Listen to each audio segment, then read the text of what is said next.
aqui no nosso estúdio eu recebo o juiz Carlos Eduardo Ribeiro Lemos. Ele é titular da 7ª Vara Criminal de Vitória, professor de Direito há mais de 20 anos, especialista em segurança pública. É uma honra recebê-lo aqui no programa com a gente. Muito obrigada, doutor, pela sua participação. Eu que Boa agradeço, tarde. Roberto. E eu também tenho a honra aqui de receber o meu amigo, meu parceiro, meu irmão de trabalho também, o Michel Bermudes, que vai ajudar a gente aqui nesse debate, porque a gente todo dia, toda semana, a gente tem um caso e que, ao mesmo tempo, a gente não pode normalizar. A gente precisa cobrar das nossas autoridades e a gente, primeiro de tudo, gostaria de entender, doutor, o que está acontecendo aqui? O que explica o que os capixabas estão vivendo? Na verdade, os capixabas estão vivendo um fenômeno nacional que já está acontecendo há décadas, onde a gente está tendo territórios dominados por facções fortemente armadas, que atuam com brutalidade, com crueldade, dominando e oprimindo essas comunidades mais carentes. Então, na verdade, quem está mais sofrendo com todo esse domínio territorial são essas comunidades mais carentes, que são obrigadas a submeter tudo que a facção manda. As facções dominam tudo. Quando você vê que as facções não deixam crianças ir para a escola, fecham o comércio, determinam a hora do comércio funcionar, proíbem o transporte público naquele local, em nenhum lugar do mundo isso é uma criminalidade comum. Isso tem que ser dado o nome correto, como é no mundo inteiro. Isso, no mundo inteiro, é considerado um ato terrorista. Então, a nossa legislação antiterror é muito frouxa, ela foi feita para não atingir essas facções, e a gente tem que entender esse fenômeno para a gente poder cobrar dos nossos representantes para mudar essa lei com urgência. Senão, nós não vamos, vai cada vez piorar mais, como você mesmo falou. Inclusive, o senhor escreveu o livro, foi lançado agora, tá, gente? Dia 14 de agosto. E vem ganhando cada vez mais, né, conhecimento da população, uma grande proporção, porque choca ao mesmo tempo a população. Fala assim, opa, alguém acordou para falar da realidade do que nós estamos vivendo. Então, por isso que a gente fez questão de trazê-lo aqui no programa Fala Espírito Santo. O Michel Bermudes está aqui agora também com a gente, segurando o livro, né, Michel? Porque não dá mais para a gente ficar noticiando isso e normalizando esse tipo de criminalidade, né? Não dá, Roberta. Você lembrou muito bem. É um prazer estar aqui ao lado do doutor, porque o livro, gente, Terrorismo à Brasileira, o doutor se dedicou pelo menos 2 anos, né, na confecção desse livro. Uma coisa que me chamou muita atenção, Roberta, e todo mundo que está assistindo fala, é que o senhor fala claramente. Em 2016, nós tivemos ali a lei antiterrorismo, né, devido às Olimpíadas no Rio de Janeiro. A partir dali, a gente acreditou que essa nomenclatura terrorismo ia ser mais comum, a gente ia ouvir falar mais. Mas não, foi aprovada a lei em 2016, nós estamos já em 2025. E o que mudou de lá para cá efetivamente, doutor? Nada. Na verdade, a nossa lei antiterror só tem uma condenação até hoje no Brasil, que foi justamente em 2016 nas Olimpíadas, onde pegaram um grupo de brasileiros, inclusive, fazendo apologia ao Estado Islâmico. Foi muito noticiado na época isso. Essas pessoas, fazendo apologia ao Estado Islâmico, pegaram penas muito altas, 18 anos de prisão, 12 anos de prisão, enquanto que as facções fazem efetivamente no Brasil não é terrorismo. Só para você ter uma ideia, eu tenho falado muito nisso. Como a nossa lei vincula a definição de terrorismo a questões ideológicas, religiosas, você hoje fazer uma pichação no muro, só a favor do Estado Islâmico, isso é terrorismo, pena altíssima. Mas você botar fogo em ônibus, atirar nas pessoas na comunidade, dominar a comunidade pelo terror, isso não é terrorismo. Então, está tudo errado, na verdade. Doutor, o senhor até tocou num ponto muito importante que, como mediadores, né, da população, do que eles pensam, da voz também, né, dos nossos telespectadores, que a gente recebe diariamente comentários aqui no nosso Instagram, muita gente também se questiona o seguinte, a polícia também vai lá, faz o trabalho dela, a polícia prende, mas a justiça vai e solta. Qual é a explicação do senhor para isso? A resposta para a sociedade também? Bem, a primeira coisa, realmente a Polícia Capixaba faz um trabalho muito bom. A gente teve um investimento muito grande na polícia aqui no Espírito Santo nos últimos anos, talvez um dos melhores do Brasil. As polícias estão bem preparadas, bem treinadas, bem equipadas, todas elas. O problema é que quem é o responsável por prender é a polícia e ela está cumprindo o papel dela. E pela lei, quem é o responsável para soltar de acordo com a lei é o juiz. Então, muitas vezes eu sou obrigado a soltar alguém, porque a lei assim determina, e eu, como magistrado, tenho que cumprir a lei.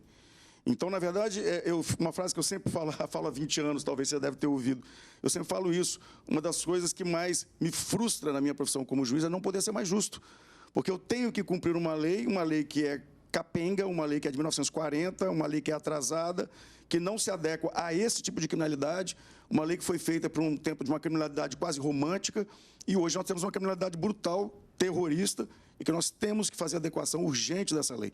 E essa é a minha preocupação. O que me fez escrever o livro, Michel, foi justamente tentar mostrar isso para a sociedade e deixar bem claro para eles. Só quem pode mudar isso não somos nós juízes, não é a polícia. Quem pode mudar isso são os deputados federais, senadores e presidentes da República. A legislação penal só é trabalhada na esfera federal. Então, nós estamos chegando num ano de eleição, ano que vem. Então, a gente tem que cobrar isso dos candidatos à próxima eleição, de senador, deputado federal, para que comprem essa pauta da segurança pública. Não dá mais. A segurança pública é algo, dentro das garantias do cidadão da nossa Constituição, é algo maior. Sem segurança pública, você não consegue exercer o seu direito de ir à escola. Sem segurança pública, você não exerce o seu direito de saúde, você não consegue ir para o hospital com segurança. Então, a segurança pública é algo que tem que ser primário e tem que ser cobrado dos nossos políticos, que adequem não só essa lei antiterror, mas toda a nossa legislação penal. Das suas propostas, né? Inclusive, eu gostaria que isso tomasse uma proporção a nível nacional, tanto que é o intuito até mesmo do seu livro, né? Mas o senhor disse também, eu vi uma entrevista recente, que o senhor percebe um silêncio, né, ensurdecedor da bancada política. E foi isso que me fez. O que o senhor quis dizer com isso? Foi isso que me fez escrever o livro. A gente vê notícias todos os dias como essas aqui, a gente vê notícias no Brasil afora. Rio de Janeiro, Rio Grande do Norte, Ceará, os estados mais violentos, inclusive, hoje são Rio Grande do Norte e Ceará, justamente porque o PCC migrou para aqueles estados para aproveitar os portos de lá. Então, lá a violência explodiu, os maiores índices de homicídios estão lá. Então, onde a facção passa, é destruição, é morte, é violência. Mas eu estava querendo dizer o seguinte, a gente tem que entender que precisamos mudar isso com urgência, senão não tem como fazer nada. O caos está aqui e as pessoas fingem que não veem. Em filosofia, a gente tem uma palavra que a gente chama de distopia, é a normalização da violência. No Brasil isso aconteceu, nós parece que estamos assim, anestesiados. No Rio de Janeiro, eu tenho vários vídeos aqui, o cara está dirigindo, ele vê um carro passando com 4 sujeitos com fuzil para fora e fala assim, ih, olha lá o maluco com fuzil. E é mais um dia comum, cara. Não pode ser. Rotina, né? Não pode ser. O indefensável. Queimou mais um ônibus. E aí? Ninguém fica incomodado com isso. E isso é um absurdo. Há exatos 5 meses a gente estava noticiando, né, Michel? Também ali no bairro da Penha. Na mesma região. Na mesma região, há exatos 5 meses. Fiz questão de olhar no nosso sistema. Né? A gente está normalizando. Roberta, um detalhe, desculpe interromper o senhor, doutor. Eu lembro que há mais ou menos 20 anos, né, e a gente lembra do assassinato do seu colega, o juiz Alexandre Martins, e o senhor, juntamente com ele, vocês coordenavam investigações, inclusive, sobre a chegada de organizações criminosas no Espírito Santo. Isso nós estamos falando de 20 anos. Eu lembro de uma frase do senhor, eu entrevistei o senhor numa outra emissora, e o senhor falava o seguinte: bandido capixaba tem mania de imitar bandido carioca. Isso se confirmou, doutor? Com certeza, infelizmente. Ou seja, é muito fácil trazer a logística do crime do Rio de Janeiro e ser implantado aqui de forma muito mais rápida, muito mais profissional, digamos. É como se fosse uma filial, efetivamente, para domínio de territórios aqui. E é isso que está acontecendo. A gente está vendo as brigas entre facções por territórios aqui na Grande Vitória. Isso é uma realidade. Então, essa criminalidade violenta do Rio de Janeiro, a gente tem que enfrentar. Eu fico muito incomodado com esse tipo de notícia. A gente tem levantamentos. Tem comunidade no Rio de Janeiro que tem 1.500 fuzis. Mais fuzis do que os batalhões que são das polícias que estão ali ao redor. Então, a gente vai ficar esperando a gente chegar aqui no Espírito Santo com um volume desse. Então, acho que a gente tem que pensar de forma séria. O governo do Estado está, repito, fazendo um bom trabalho na segurança, mas se isso não partir de um projeto nacional, para a gente parar com a entrada de armas de guerra no Brasil, a gente tem que tirar essas armas de guerra de circulação. Nenhum lugar do mundo tem cidades com tanta arma de guerra como temos no Brasil. Não é à toa que o BOP e a CORE, as duas polícias especializadas do Rio de Janeiro, eles dão treinamento para todos os exércitos que fazem guerra urbana, que participam de guerra urbana. O pessoal de Israel vem treinar no BOP e na CORE aqui. Então, a gente vê que é um nível de surrealidade e normalizou. Infelizmente, normalizou. O brasileiro não pode ficar nessa anestesia. Tanto normalizou. Que a gente não cobra, né? O senhor trouxe esse dado agora para a gente, né? 1.500 fuzis no Rio de Janeiro. Em uma comunidade. Em uma comunidade. E aí, a gente conversando aqui nos bastidores, você também trouxe números que chocam. Aqui, né? Aqui. Em 2010, não teve nenhuma apreensão de fuzil. Aí, agora, em 2024, 19 fuzis, 280 submetralhadoras, né? E mais 80 metralhadoras. Mais 80 metralhadoras. E aí, a gente não está falando só de arma, a gente está falando de vidas interrompidas com isso. A gente está falando da vida da Alice, que a gente noticiou ontem, né, Michel? A gente está falando da vida da Sofia, Andressa, da Andressa, outra do Theo, Alice, da sim. Kemily também. São crianças que nos últimos 4 anos que eu estou apresentando, que eu estou aqui à frente do Fala Espírito Santo, crianças que eu me recordo e que me marcaram muito. E assim como para você também, né, Michel? Não dá para a gente ficar aceitando isso. E aí, aonde que a gente vai parar? Bem, se nada for feito, só vai piorar. Então, a minha esperança é tentar fazer e ajudar, colaborar com uma discussão nacional sobre isso, que precisa ser feito logo, um projeto nacional de enfrentamento a essas facções. Vou repetir o que já falamos. Tráfico de droga tem no mundo inteiro, isso é realidade. Eu fico muito chateado quando as pessoas usam isso para falar assim, a guerra às drogas deu errado, tem droga no mundo inteiro. Ok, tem droga no mundo inteiro, mas domínio territorial igual temos no Brasil, não temos. Ontem saiu um estudo da Universidade de Cambridge mostrando, cara, é assustador, que 26% da população brasileira está dominada por facções em territórios dominados. Ou seja, nós temos 50 milhões de brasileiros dominados por facções, vivendo num estado paralelo, onde lá realmente a lei do silêncio prevalece, lá a sentença pela facção é dada de forma muito rápida.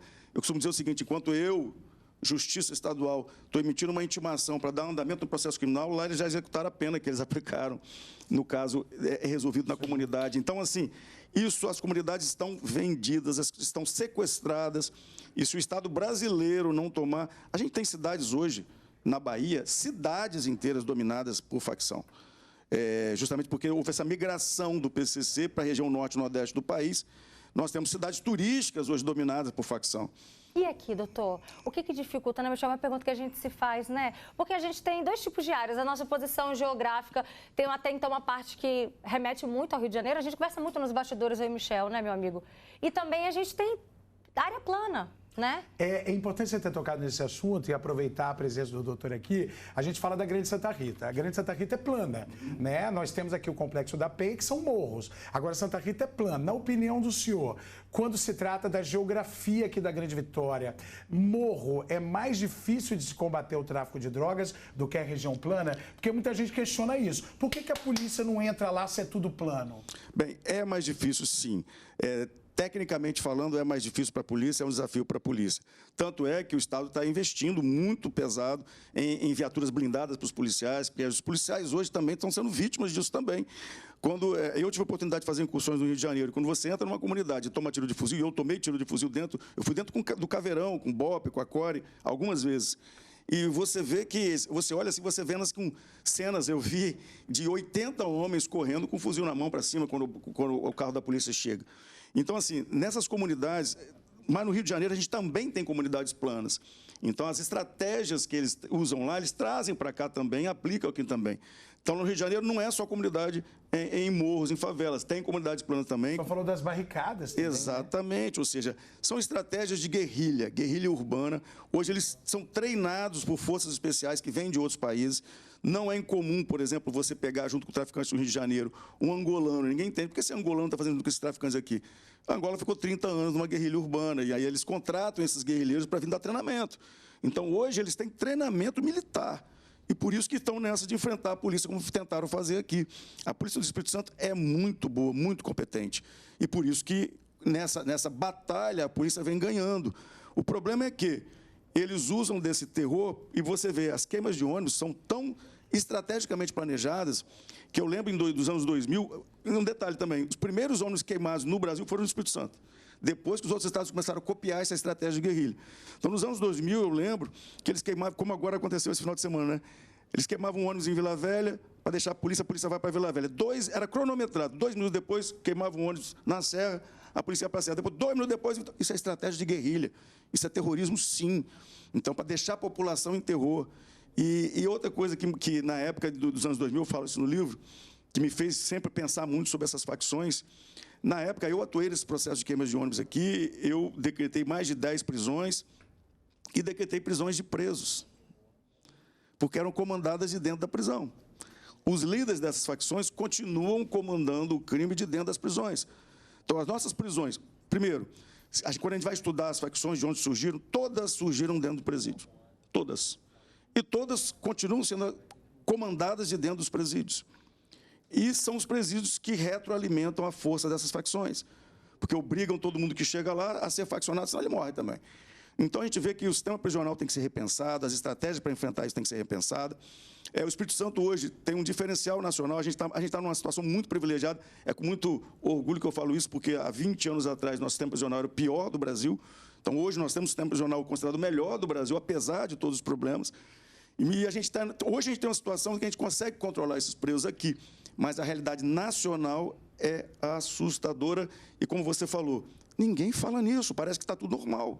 Doutor, olha só, o coronel Marcos, da Polícia Militar, ele disse que a segurança na região já foi reforçada e a gente vai ouvir agora o depoimento dele, presta atenção.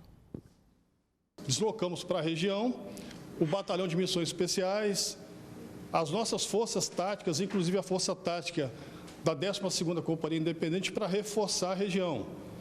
Nós também estamos adotando outros procedimentos, como interrupção temporária de alunos do curso de sargento para sufocar a região e permaneceremos na região até que a situação volte à normalidade.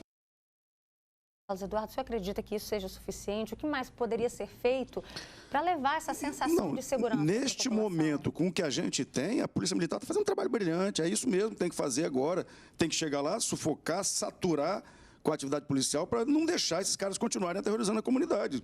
Isso aí, neste momento, é isso. O problema é, a gente tem que pensar no futuro, a gente tem que pensar em ações proativas, preventivas, para que isso não aconteça. E a polícia não consegue tomar conta disso sozinho. Não joguemos na costa da polícia isso. A nossa legislação tem que ser alterada. Senão os policiais não têm como trabalhar. Eles ficam extremamente limitados, o Ministério Público fica limitado, eu como juiz fico limitado e fica nessa, né? Essa frase que você falou me incomoda muito, né? A polícia prende, o juiz solta. Eu sou obrigado a soltar. Muitas vezes, porque eu cumpro a lei. O meu papel é cumprir a lei. Eu não posso, como juiz, achar que eu estou acima da lei. Ao contrário, eu tenho que cumprir a lei para a segurança de todos. Mas a decisão não é do juiz, doutor? A decisão é do juiz conforme a lei. Eu não posso descumprir a lei. Eu vou te falar, eu vou te explicar. Mas, por exemplo, se o cara matou, se o cara tirou a vida de uma criança inocente, ele não tem ali todos os motivos para permanecer preso? Vou dar um outro exemplo. Tá bem, você falou de um homicídio, sim, é fácil. Agora, o problema são outros crimes. Primeiro, a gente ouve muito, né, um repórter falar assim, ele passou, tem 10 passagens e continua solto, a justiça deixou ele solto. E ele é reincidente. Não. Ele tem 10 passagens, mas pela nossa lei, ele é tecnicamente primário, se ele não tem nenhuma dessas 10 passagens, uma condenação transitada em julgado. Deu para entender? Entendi. Ou seja, ele sendo tecnicamente primário, a lei me obriga, muitas vezes, a conceder uma liberdade provisória para ele. E qual é o seu sentimento diante dessa obrigação? Aquilo que eu falei. Como brasileiro. A frustração como cidadão e como magistrado de não poder ser mais justo. Então, eu vejo, me deparo isso diariamente quando eu dou meus plantões de audiência de custódia, de todos que chegam lá em flagrante. Muitas vezes eu tenho sentimento que eu não posso deixar aquele indivíduo solto, e a prisão é importante para diminuir crimes violentos, né? Mas muitas vezes eu não tenho como fazê-lo e eu não decido contra a lei. Então, a nossa lei tem que ser alterada. É importante falar sobre isso para explicar para a população também, né, Michel? Porque a gente recebe muito comentário desse tipo, né? Muito. As pessoas, inclusive, dizem, doutor, tem uma fala que a gente ouve muito da população, mas depende da interpretação do juiz. Calma, não é bem assim. Não é bem assim. O juiz é legalista, assim como nós, da imprensa, temos que ser também. Agora, doutor, o senhor no livro, o senhor fala de alguns marcos, né? Então, nós temos a lei de 1940, antes da chegada das organizações criminosas, ninguém falava em Comando Vermelho lá em 1940. Né? Depois nós temos a Constituição de 1988, nós temos a Lei Antiterrorismo em 2016. Então, quer dizer, nós temos a legislação, mas isso tudo ainda não se mostrou eficiente. Definitivamente não. Precisa mudar. Isso não precisa falar, né? Acho que todo mundo sente isso, né? Pelo amor de Deus. Mas o problema é que a sociedade não sabe cobrar isso dos seus representantes. Né? Deputados federais e senadores, são eles que podem resolver. Mas a cobrança existe, né? O que a gente percebe, como o senhor também relatou... A cobrança tem que ser no voto. É um silêncio suspeito. Eu gosto dessa forma que o Vamos ser bastante objetivos. A cobrança tem que ser no voto, então está nas nossas mãos, então. Na nossa mão. Ano que vem, em outubro. E eu vou falar para você, as facções têm bancada já. Isso é fato, e eu provo no livro isso. Peraí. Eu vou provar para você, são dados que tem no livro. As facções têm bancada, em todos os poderes, tem gente faccionada, elas têm essa capilaridade de ingressar nas áreas públicas justamente porque eles já viram que é muito mais inteligente do que ficar trocando tiro de fuzil. Então é muito mais do que uma apatia. É muito mais. E é por isso que eu tento chamar a atenção da população para escolher melhor os nossos políticos. Porque depende deles. Quando eu falo e afirmo que a facção tem bancada, eu vou falar para vocês. No livro, por exemplo, tem um dado da Polícia Federal que não repercutiu, eu peguei um documento oficial. A Polícia Federal, só em 2023, nas eleições de 2023, identificou 8 bilhões de reais movimentados pelo PCC só para financiar campanhas políticas no interior de São Paulo. Então, as facções hoje, elas têm municípios, têm prefeituras. E tendo prefeituras, elas exploram transporte público, postos de gasolina. Essa realidade está chegando aqui? Não tenha dúvida. Ou seja, é uma realidade... A logística das facções são exportadas para os outros estados. Quando o senhor subiu nas comunidades lá do Rio de Janeiro, e que o senhor bem disse, né? Foram 2 anos de pesquisa para fazer esse livro, o senhor teve esse trabalho de campo, essa realidade que o senhor viu lá, o que mais te chamou a atenção que você já percebeu similaridade aqui no Espírito Santo, aqui na Grande Vitória? Não, é tudo. Infelizmente, vai migrando mesmo. Nesses anos, vem migrando, né? Eu acompanho já, trabalho em processo de facções desde os anos 2000. A gente tinha as primeiras facções, já estavam aqui. Na verdade, o Comando Vermelho já atua aqui no Espírito Santo desde anos antes dos anos 2000. Muita gente não sabe, né? O Fernandinho Beiramar morou num bairro aqui de Vitória, escondido durante muito tempo, usava municípios do Espírito Santo para lavar dinheiro, tinha uma construtora em Guarapari, tinha contas bancárias em Alfredo Chaves, da facção. Teve filho aqui. Então, assim, o Espírito Santo já tem a influência das facções há muito tempo. Então, se a gente não enfraquecê-las nacionalmente, a gente pode ter as melhores polícias aqui, nosso estado está todo ele saneado, que nós vamos continuar com esse problema da violência. Tem gente falando aqui, nossos telespectadores participam ativamente, tá, doutor, do nosso programa.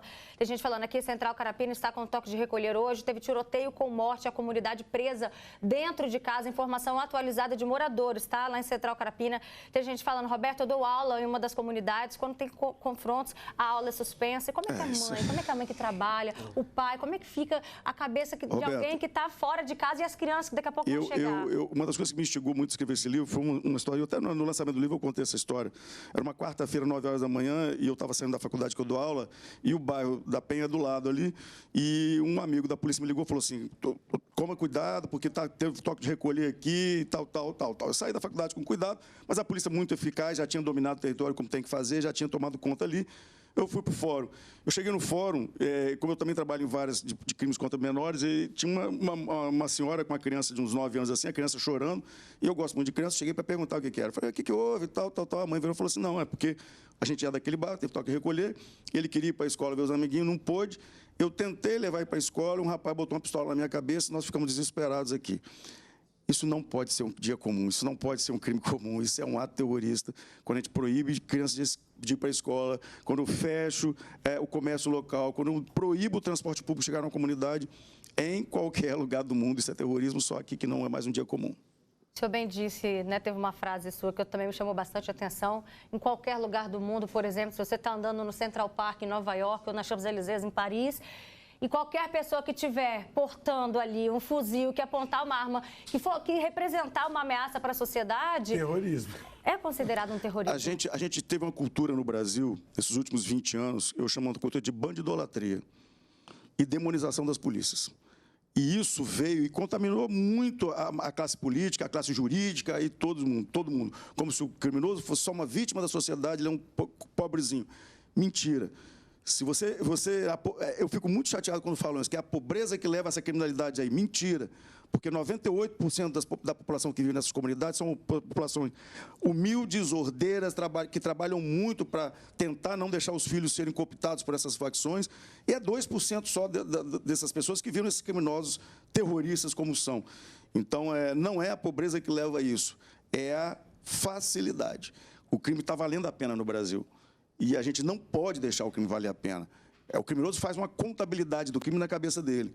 Qual o risco de eu ser preso? Quando a gente tem o risco é muito pequeno, vai valer a pena ele correr o risco para ter algo mais fácil. E não te chama a atenção, Michel, o caso desse David? 21, 22 anos, já tinha postagens de armas, de fuzil também nas redes sociais, e mesmo sabendo que a vida no crime não compensa, que a informação chega para eles, ainda assim eles se arriscam, né? Isso me assusta demais, Roberta, e é importante a gente destacar que ele, aos 21 anos, né, o David, cheio de treta, uma capivara enorme, e mesmo assim você percebe dentro da comunidade muitos moradores dizendo, mas ele é uma vítima, a polícia exagerou, a gente tem aí adolescentes sendo cooptados. infectados. O que matou a Sofia? Exatamente, dois adolescentes. Os moradores são obrigados a falar isso pela facção. Então, doutor, mas eu queria que o senhor falasse, aproveitar a sua presença aqui e a nossa grande audiência, que o senhor falasse diretamente com a população de bem que está no meio dessa comunidade e às vezes confunde as coisas. Eles acham que o traficante é o herói, que o bandido é que está dando segurança a ele, quando na verdade ele precisa apoiar a polícia. Eu discordo de você. A população sabe muito bem. Ela sabe. Só que ela é oprimida. Ela não pode falar a favor da polícia. Ela tem que dizer. Ela tem que dizer. Então, na verdade, não é que a população não sabe. A população sabe muito bem. E a população, quando, por exemplo, no Rio de Janeiro, o BOP... Mas quando chega o Dia das Crianças, por exemplo, que são eles que mandam os presentes para as crianças. Mas isso são fatuais. Você não acha que vai criando essa cultura? Não. Esse falso romantismo do crime, isso acabou. Eu vou te explicar por quê. Isso é uma parte do meu estudo que eu venho esses anos todos. Isso era uma estratégia do Comando Vermelho inicialmente. Faziam isso mesmo, né? Compra um botijão de gás aqui, compra um remédio aqui, dá um brinquedinho ali, festinha e tal.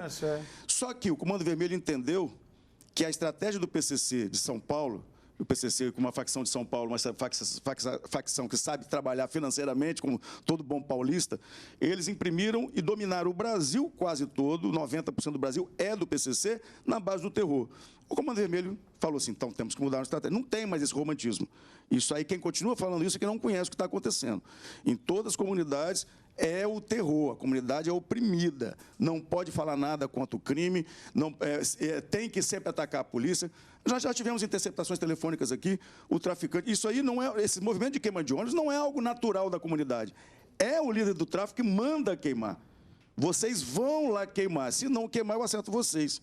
Então até as pessoas envolvidas nisso muitas vezes são vítimas também. Ou ele vira, interceptações aqui já pegamos, junta aí, eu preciso de 4 sujeitos para ir lá botar fogo no ônibus, R$400 para cada um, rápido, tem que ser agora, e vai lá, quebra tudo para a gente chamar a atenção. Então, tudo é comandado. As comunidades são vítimas desses criminosos que lideram essas facções. Não tem mais esse romantismo que a gente falava antigamente, que realmente tinha. Hoje, com as estratégias que mudaram, a gente vê claramente que isso não existe. Doutor, para a gente finalizar, vamos falar então agora do seu livro, onde que os nossos telespectadores encontram... Não, na verdade eu trouxe para vocês. Opa! O livro está agora, nesse momento, está sendo vendido pelo Mercado Livre. Na próxima semana, provavelmente na Amazon também. Vai ter em e-book também e também em inglês, porque já pessoas de fora do Brasil já querem entender esse fenômeno também que a gente tem aqui. E o meu objetivo é simplesmente fazer com que realmente as pessoas entendam o tamanho do problema. E exijam das pessoas certas. Não adianta ficar exigindo do juiz. Não adianta ficar exigindo do policial militar que está lá na frente, trocando tiro com vagabundo. Tem que exigir do nosso legislador. Só ele pode mudar essa realidade. Então, a gente tem que escolher melhor os nossos representantes. Tá certo. Doutor, muitíssimo obrigada pela sua participação, pelo seu tempo dedicado aos nossos telespectadores, porque são tantas perguntas e que a sociedade vai ficando cada vez mais sem respostas. Mas a gente agradece imensamente pelo seu tempo de ter vindo aqui esclarecer tudo isso para os nossos telespectadores. Eu que agradeço, porque realmente, como eu falei para você, é muito frustrante a gente não poder fazer mais justiça. Mas eu espero que realmente, a partir das próximas eleições, a gente tome consciência disso, a gente escolha melhor e vamos mudar essa realidade. Temos que ser otimistas. Michel Bermudes já era para estar em casa, descansando, mas está aqui com a gente, né, ao mesmo tempo com esse sangue nos olhos que a gente tem, doutor, porque a gente não pode normalizar.